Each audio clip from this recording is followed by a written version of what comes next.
अस्सलाम वालेकुम। Welcome to Awadh education online. आज हम बात करेंगे रिसर्च के ऊपर। इसके हमारे पास तकरीबन 40 एमसीक्यूज़ हैं। उन पे बात करेंगे। उससे पहले मैं रिसर्च की जितनी भी काइंड्स हैं वो एक एक मिनट के अंदर मैं आपको थोड़ी सी बता दूं। ओके, फर्स्ट है हमारे पास अकॉर्डिंग टू ऑब्जेक्ट्स रिसर्च है जो हमारे पास। एक तो इंडिविजुअल लेवल पे होती है और एक ऑर्गेनाइजेशन लेवल पे होती है रिसर्च है जो उनसे। मैं बहुत शॉर्ट करके टू द पॉइंट चीज़ें बता रहा हूँ आपको। जो इंडिविजुअल लेवल पे होती है वो हम पपल्स पे करते, टीचर्स पे रिसर्च करते, रिसर्चर पे वो करते या एडमिनिस्ट्रेटर पे करते। जो ऑर्गेनाइजेशन लेवल पे होती है वो क्लासरूम, स्कूल, सोसाइटी के ऊपर रिसर्च की जाती है। अब रिसर्च करने का जो मकसद होता है वो क्या होता है, देखते हैं वो उसका एम्स क्या होते हैं। इम्प्रूविंग सर्विस, इंक्रीजिंग नॉलेज, ये दो उसके मेन जो पॉइंट होते हैं। बात करते हैं हम एक्शन रिसर्च कौन सी होती है। ये बड़ा एक इम्पॉर्टेंट रिसर्च है। एमसीक्यूज बहुत से आते हैं इसके ऊपर। It is done by teacher administration to resolve practical problem of scientific method by scientific method. यानी कि टीचर्स ये एक्शन रिसर्च यूज़ करते हैं मैक्सिमम क्लासरूम के अंदर। एडमिनिस्ट्रेटर यूज़ करते हैं वो अपने लिमिटेड ऑफिस के अंदर। किसके लिए? प्रैक्टिकल जो प्रॉब्लम होते हैं लोगों के, बच्चों के या टीचर्स के, उनको सॉल्व करने के लिए। ये साइंटिफिक होती है प्योरली। इसमें हाइपोथेसिस भी बनाया जाता है, कलेक्टिंग डाटा की जाती है, असेसमेंट की जाती है और एट द एंड कंक्लूजन की जाती है। इसका पर्पज़ क्या होता है कि इन्वेस्टिगेट करें कि हमारी प्रॉब्लम क्या है। तो ये एक्शन रिसर्च होगी। दूसरी बेसिक और अप्लाइड रिसर्च क्या होती है। बेसिक रिसर्च एक ऐसी रिसर्च होती है जिसमें हम एक ऐसी स्टेटमेंट बनाते हैं जो कि वाइडली एक्सेप्टेबल होती है, और उस स्टेटमेंट के ऊपर, उस फाउंडेशन के ऊपर हम अपना हाइपोथेसिस और या उस एक्सप्लेनेशन बिल्ड करते हैं। यानी कि एक छोटा सा हमारा मफरूज़ा होता है, उसके ऊपर हम अपनी सारी डिस्कशन बिल्ड करते हैं, उसको हम बेसिक रिसर्च कहते हैं। उसकी काउंटर अगर देखी जाए तो अप्लाइड रिसर्च है। अप्लाइड रिसर्च क्या होती है? ये वो ऐसा जो फ़लसफ़ाना अंदाज में हम जो रिसर्च करते हैं वो नहीं है ये, बल्कि ये क्या करती है, प्रैक्टिकल और यूज़फुल जो प्रॉब्लम्स होती हैं उनका ये आंसर देती है। It is about the policies, project. Next दो हमने देख ली, एक्शन भी देख लिया और बेसिक और अप्लाइड भी। उसके बाद डेवलपमेंटल रिसर्च कौन सी होती है? It focus on the changes observed over time. यानी कि with the passage of time जो डेवलपमेंट होती है उस रिसर्च को हम डेवलपमेंटल कहते हैं। हिस्टोरिकल रिसर्च ऐसी होती है, it is critically inquiry of the past events. यानी कि पास्ट के जितने भी इवेंट होते हैं उसको डिस्कस करती है, डिस्क्रिप्टिव डिस्क्राइब करती है चीज़ों को। It is concern to the present status of a phenomena. यानी कि प्रेजेंट जो बात हुई है उसका अभी प्रेजेंट कंडीशन क्या है उसको डिस्क्राइब करती है, उसकी एक्सप्लेनेशन करती है, उसको हम डिस्क्रिप्टिव रिसर्च कहते हैं। आगे सर्वे है जी। सर्वे क्या करता है? It is a target population by asking question to collect data, observational research. यानी कि कोई टारगेट पॉपुलेशन है, एरिया है, उसको आपने, या ग्रुप है क्लास के अंदर, उसको उसके बारे में आपने चीज़ें पूछनी है तो उसको हम रिसर्च कहेंगे। नेक्स्ट है हमारे पास एक्सपेरिमेंटल। और एक्सपेरिमेंट में एक्सपेरिमेंट्स होते हैं और केस स्टडी। ये केस स्टडी बहुत इंपॉर्टेंट है। Observing what happen to single student और ग्रुप। यानी कि चीज़ ऑब्जर्व करनी किसी एक स्टूडेंट के साथ या किसी ग्रुप के साथ क्या हुआ था। अस्सलाम वालेकुम। ये 40 एमसीक्यूज़ हैं रिसर्च और इट्स काइंड्स। जो हमने पीछे थ्योरी पढ़ी है उसी के रिलेटेड है सारे।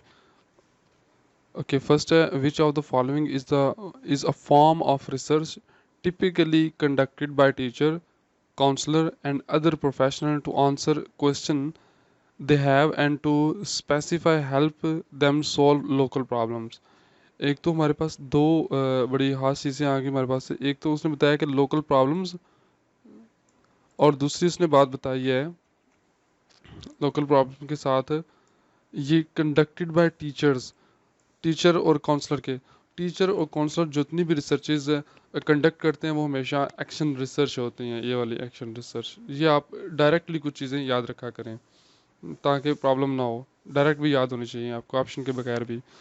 The development of social foundation of reliable knowledge. Reliable knowledge की फाउंडेशन को डेवलप करना। Typically build from which type of research? Basic, evaluation, orientational, action research. तो ये हमारे पास बेसिक रिसर्च है, क्योंकि हमने बेसिक रिसर्च के साथ एक और रिसर्च पढ़ी थी, अप्लाइड। ये हमें फाउंडेशन डेवलप करती है, और जो अप्लाइड होती है वो हमें टू द पॉइंट क्वेश्चन का आंसर देती है। Which form of reasoning is the process of drawing a specific conclusion? Specific याद रखिएगा वर्ड ये कौन सा होता है। A set of premises, rational, inductive, deductive और problematic। तो ये कौन सी होगी हमारे पास। स्पेसिफिक इंफॉर्मेशन याद रखिएगा, वो जो चीज़ देती है वो स्पेसिफिक इंफॉर्मेशन हमेशा डिडक्टिव डिडक्टिव लफ्ज़ याद रखिएगा। इसके आगे रीजनिंग भी यूज़ हो सकता है, कोई भी लफ्ज़ यूज़ हो सकता है, लेकिन डिटेक्टिव लाजमी होगा। जो स्पेसिफिक इंफॉर्मेशन होती है वो डिटेक्टिव होती है हमेशा। नंबर 5 पे research design an experiment to show test various variable intact to influence how well children learn spelling. यानी कि ऐसी रिसर्च जिसमें आपने चीज़ें बयान करनी होगी कितने अच्छे तरीके से बच्चे जो सीख रहे हैं, इंग्लिश सीख रहे हैं, स्पेलिंग सीख रहे हैं। This case the main purpose of study was, नहीं ठहरे खाऊंगा, एक्सप्लेनेशन, डिस्क्रिप्शन, इन्फ्लुएंस, प्रिडिक्शन। तो प्रिडिक्शन हो नहीं सकती क्योंकि अभी चीज़ वाली, इन्फ्लुएंस भी नहीं हो सकता उसका, डिस्क्रिप्शन या एक्सप्लेनेशन हो सकती है। तो बता रहा है वहाँ पर वो हाउ वेरिएबल्स, किस तरह ये जो चीज़ें चेंज होती रहती हैं। तो ये हमारे पास एक्सप्लेनेशन होगी, यानी कि चीज़ों को एक्सप्लेन करके बताता जा रहा है। Which scientific method is top down word याद रखिएगा। Confirmatory approach, top to down कौन सा मेथड यूज होता है, ये मैंने पहले थोड़ी देर पढ़ा, स्पेसिफिक इंफॉर्मेशन वाला। तो ये स्पेसिफिक इंफॉर्मेशन से ही लिंक करता है। Deductive method, inductive method, hypothesis और पैटर्न मेथड। तो ये हमारे पास डिडक्टिव मेथड है आंसर इसका। Which scientific method is bottom up और generated approach to research. Bottom up word याद रखिए, नीचे से ऊपर वाली जो रिसर्च जाती है वो कौन सी होती है। जो ऊपर से नीचे आती है वो डिडक्टिव, और नीचे वाली कौन सी होगी, इसके उल्ट होगी, डिडक्टिव, हाइपोथेसिस, पैटर्न, इंडक्टिव। तो ये हमारे पास इंडक्टिव होगी। Research is necessary tool of, किसका नेसेसरी टूल है, प्रोग्रेस का, प्लानिंग का, कंपोजिशन का, आइडिया का। ये प्रोग्रेस के, sorry. Research is a systematic, systematic क्या है, नॉलेज है, एटीट्यूड है, इन्वेस्टिगेशन है, ये इन्वेस्टिगेशन ही है। Action research use pupil as a problem, यानी कि पपिल को एक मवाद के तौर पर यूज़ करती है, और मवाद को यूज़ करने का इंग्लिश के अंदर नाम जो होता है वो सब्जेक्ट मैटर होता है। ये सब्जेक्ट यानी कि पपिल के ऊपर रिसर्च करती है, तो ये हमारा सब्जेक्ट होंगे, सब्जेक्ट ऑफ डिस्कशन या डिस्कवरी जो भी कह लें आप। Action research is conducted by, action research सबसे पहले पढ़ी थी हमने, टीचर से कंडक्ट होती है। which when every member of accessible population has equal chance, every member of accessible population has equal chance to select the participant in the study the researcher is choosing। देखें क्या वो ये बात रहा है कि जितने भी जो पॉपुलेशन है उसको हम इक्वली डील कर रहे हैं, ये बात याद रखिएगा। तो उसके लिए कौन सी सैम्पलिंग होगी, simple random sampling, convenience sampling, purposive sampling, stratified random sampling. तो ये सिंपल रैंडम सैम्पलिंग होगी। If researchers select 5 school at a random and then interview each of the teacher in those 5 school, the researcher use, जो 5 school उसने उठाए हैं randomly, तो इसका मतलब है वो जो रिसर्च होगी वो भी रैंडम होगी। अब कौन सी रैंडम होगी ये देखना है आपने, सिंपल रैंडम होगी, सिंपल नहीं हो सकती, स्ट्रैटिफाइड भी नहीं हो सकती, 2 स्टेजेस भी नहीं हो सकती, बल्कि इसने क्लस्टर रैंडम, यानी क्लस्टर किसको कहते हैं, 3-4 चीज़ों को गट्ठे को, तो इसने 5 जो स्कूल्स हैं वो गट्ठे उठा लिए हैं वहाँ से। Research is intended to be carried out by any professional in any type of school to investigate a problem. The findings are limited in their generalizability। कहते हैं कि ऐसी रिसर्च जो प्रोफेशनल बंदे ने की और कहाँ की हो, स्कूल में, टू इन्वेस्टिगेट अ प्रॉब्लम। तो ये कौन सी होगी, स्कूल के अंदर एक्शन रिसर्च करनी है और प्रॉब्लम इन्वेस्टिगेशन करनी है। हिस्ट्री, हिस्ट्री तो नहीं है, सर्वे भी नहीं है, सर्वे हो सकता है, एथनोग्राफी को हो सकता है, या एक्शन हो सकता है, तो ये हमारी एक्शन रिसर्च है। A combination of quantitative and qualitative research, देखिए दो चीज़ों का कॉम्बिनेशन आ गया है, मिक्स हो गई हैं, तो ये हमारी मिक्स्ड मेथड रिसर्च होगी। विच of these is not a step of scientific method, scientific method में नहीं आता। हाइपोथेसिस आता है उसमें, एक्सपेरिमेंट में उसमें आता है, कंक्लूजन भी आता है, लेकिन पैडागोजी इसमें इंक्लूड नहीं है। Which of these word would not associate with the scientific method, scientific method को प्रोग्रेस करते हुए कौन सा नहीं आता। डिसऑर्गेनाइजेशन, ऑर्गेनाइज्ड, डाटा, कंट्रोल, तो ये सारी चीज़ें आती हैं, ये चीज़ नहीं आती डिसऑर्गेनाइज्ड, क्योंकि हर चीज़ ऑर्गेनाइज्ड होती है। हाइपोथेसिस क्या होता है? हाइपोथेसिस रैंडम थॉट होती है, आंसर होता है, एक्सपेरिमेंट होता है, एजुकेटेड गैस होता है। तो ये एक एजुकेटेड गैस होता है, रैंडम थॉट नहीं होता, मतलब फजूल किस्म की। Which of these would be called result, result क्या होगा? Number of fruit flies, number of fruit flies, counting fruit flies, wondering why a fruit fly was born, seeing fruit fly on an apple, तो result क्या होगा? Number of fruit flies, यानी कि इतनी तादाद में हमारे पास मौजूद है, तो ये रिजल्ट होगा। What do you do to test a hypothesis, hypothesis को टेस्ट करने के लिए क्या करते हैं आप? गेस लगाते, पब्लिश साइंटिफिक पेपर पेश कर देते, डिज़ाइन एक्सपेरिमेंट करते? नहीं, ये स्टेप बाय स्टेप चीज़ें होती हैं, क्योंकि सबसे पहले हमने एक स्प्रेडशीट बनानी होती है, डाटा कलेक्शन करना होता है, ये काम सबसे पहले करते हैं हम। The actual answer to a problem, actual answer to a problem, problem का आंसर क्या होता है? हाइपोथेसिस नहीं, डाटा भी नहीं होता है, कंक्लूजन होता है ये। ओके, नेक्स्ट है हमारे पास the variable that you change in experiment, the variable that you change in experiment also called manipulated variable, manipulated variable को किस क्या कहते हैं? वो डिपेंडेंट होता है, इंडिपेंडेंट होता है, या कंट्रोल्ड होता है, या रिस्पॉन्डिंग होता है? तो जो वेरिएबल हमारे पास होता है that you change in experiment, उसको हम इंडिपेंडेंट कहते हैं, कंट्रोल भी नहीं कहते, डिपेंडेंट भी नहीं कहते, बल्कि इंडिपेंडेंट कहते हैं। The variable that change because to change the other value, एक को चेंज किया तो दूसरा भी चेंज हो गया, आल्सो कॉल्ड रिस्पॉन्डिंग, तो इसको हम क्या कहेंगे? इस कौन सा वेरिएबल होगा? यानी कि एक चेंज हुआ दूसरा भी चेंज, तो ये डिपेंडेंट है किसी दूसरे के ऊपर, क्योंकि एक चेंज हुआ तो दूसरा भी चेंज हो गया, तो इसको डिपेंडेंट वेरिएबल कहेंगे।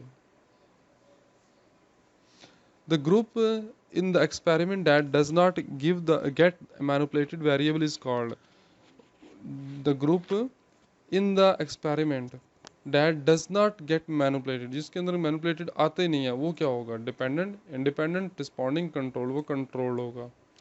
The conclusion is based on the result of information, hypothesis, experiment, तो कंक्लूजन हमेशा एक्सपेरिमेंट पे आता है, जब लास्ट पे जो चीज़ें फाइनल हो जाती हैं फिर उसके ऊपर कंक्लूजन आता है।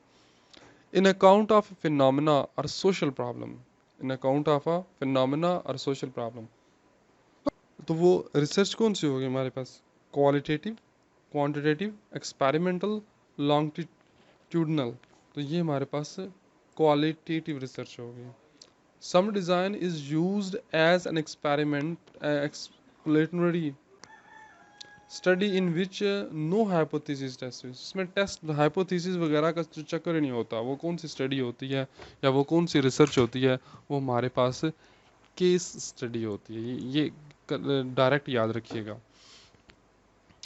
डैश डिज़ाइन, यहाँ पर डैश होती है, dash design is required if the aim of your research is to determine the effect that change in our variable has one other, कहता है कि ऐसी रिसर्च जिसका effect change in one area, यानी कि एक चीज़ को चेंज करने से दूसरे के ऊपर भी इफेक्ट आए, तो वो कौन सी रिसर्च होती है? वो भी केस स्टडी ही होती है।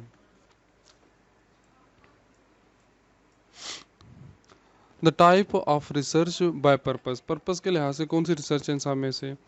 बेसिक रिसर्च भी पर्पस के लिहाज से है, अप्लाइड भी पर्पस के लिहाज से, एक्शन भी, तो ये सारी एक ही होंगी। The type of research by method, method के लिहाज से हिस्टोरिकल है, डिस्क्रिप्टिव है, एक्शन है, एक्सपेरिमेंटल है। तो ये एक्सपेरिमेंटल रिसर्च, बल्कि ये हिस्टोरिकल रिसर्च है जो उनसे ये टाइप के लिहाज से रिसर्च होती है। द रिसर्च एक्शन भी नहीं आती जी, ऐसे ही है। The research conducted with a class room problem. Class room में कौन सी रिसर्च होती है, बहुत दफ़ा पढ़ चुके हैं हम। बेसिक भी नहीं होती, अप्लाइड भी नहीं होती, एक्सपेरिमेंटल भी नहीं होती, बल्कि ये एक्शन होती है। The research conducted with current status of the subject of study is. Current subject देखना होता है सिचुएशन। करंट सिचुएशन के लिए हमने एक पढ़ी थी हमने, descriptive, yes. Random formed group is characteristic of. Random form group कौन सा होता है, हिस्टोरिकल रिसर्च में होता है, नहीं। एक्सपेरिमेंटल रिसर्च में होता है, एक्शन में होता है, या डिस्क्रिप्टिव में होगा या एक्सपेरिमेंटल में होगा। देखिए एक्सपेरिमेंट किया जाता है जौन सा, वो हमेशा डिफरेंट जगह पे होता है, एक जगह पे नहीं हो सकता, एक जैसे लोगों पे नहीं होता, तो ये रैंडम होगा, तो रैंडम एक्सपेरिमेंटल हो गए। Cause and effect relation is establish in cause and effect, historical research में, एक्सपेरिमेंटल में, एक्शन में या डिस्क्रिप्टिव में। कॉज और इफेक्ट, एक चीज़ का कॉज का क्या चीज़ बनती है, ये एक्सपेरिमेंटल रिसर्च होगी, ठीक है। एक चीज़ को हम चेंज करते हैं, दूसरी चीज़ भी चेंज हो जाती है, उसका इफेक्ट कुछ आता है। Data is collected through questionnaire, interview and observation. तो ये किस में होता है, हिस्ट्री में होता है, नहीं, तो वो हिस्ट्री में कैसे डाटा कलेक्ट करें इस पास्ट में। एक्सपेरिमेंटल में भी नहीं होता, एक्शन में भी नहीं हो सकता, ये डिस्क्रिप्टिव रिसर्च में होता है हमेशा। तो चीज़ बयान करती जा रही हो, आगे आगे चलती जा रही हो। A tentative explanation of a phenomena or event is hypothesis, simple.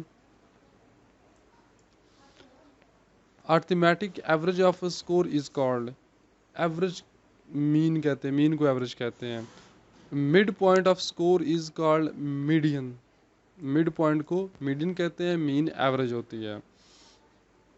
The score that is attained by more subject than any other, यानी कि more subject जो बार बार चीज़ है उसको हम मोड कहते हैं। अच्छा, the mean of the source is, यानी कि मीन कहते हैं एवरेज को, 1 2 3 4 5, 5 को सबको जमा कर लें, 5 4 9 10 11 12 13 14 15, 15 को आप डिवाइड कर लें 1 2 3 4 5 5 से, यानी कि 15 लफ्ज़ लिख 15 टोटल, ये इसको 5 से डिवाइड करेंगे तो क्या आएगा 3, तो आंसर हमारे पास 3 आंसर होगा, क्योंकि हमने इसकी एवरेज निकाली। मीन का मतलब ही एवरेज होता है, तो एवरेज निकालेंगे इसकी तो 3 आएगा। आगे हमारे पास था the median of the source one, ये मीडियन यानी मिड पॉइंट निकालना है हमने। 7 8 15 10, 7 8 10, ये इसको पहले असेंडिंग ऑर्डर में लिख लिया करें तो फिर मिड निकालना आसान हो जाता है। देखिए 5 7 8 10 ये एक साइड पे हो गए, उसके बाद 15 18 11 15 18, तो ये हमारे पास तकरीबन ये मिड पॉइंट 11 आता है, तो ये 11 आ गया हमारे पास।